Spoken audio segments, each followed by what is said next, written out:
The Candyman Killer, 1974, Pasadena, Texas. Halloween night, 1974. The air in Pasadena, Texas buzzed with laughter and the rustle of candy wrappers. Children darted from house to house under the glow of porch lights, their costumes fluttering in the warm southern breeze.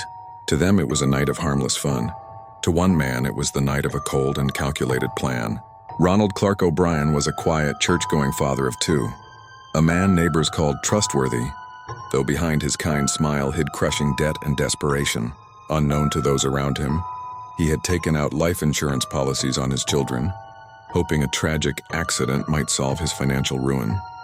That Halloween, Ronald joined his kids, Timothy, 8, and Elizabeth, 5, for trick-or-treating in their suburban neighborhood. They were joined by a few family friends and their children. Laughter echoed as they moved from door to door, collecting candy and smiles. But when they reached a darkened house that hadn't answered, Ronald lingered behind. Moments later, he returned holding 5 oversized pixie sticks. He told the children that the homeowner had finally answered and handed out the treats. No one questioned it. Back home after a long night, Timothy begged for one last piece of candy before bed. Ronald handed him the pixie sticks, his favorite. Timothy tore it open and poured the sweet powder into his mouth. Seconds later, he gagged, clutching his throat. "It's bitter, Daddy," he said. Moments later, he began convulsing.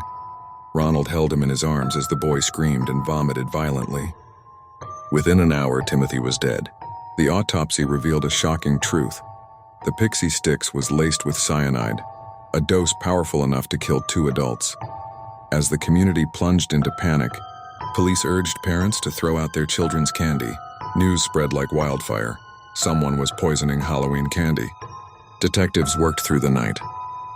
Ronald played the part of the grieving father, but cracks began to show.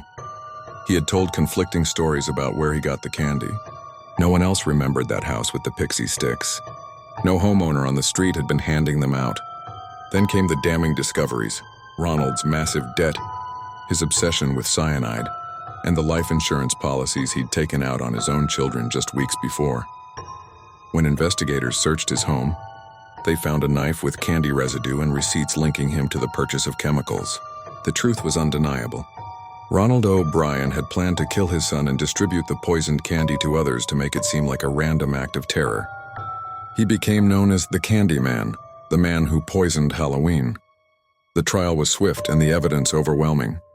In 1984, 10 years after his son's death, Ronald O'Brien was executed by lethal injection.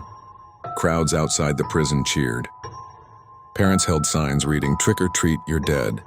The case changed Halloween forever. Communities began x-raying candy, banning homemade treats, and warning children never to eat anything unwrapped.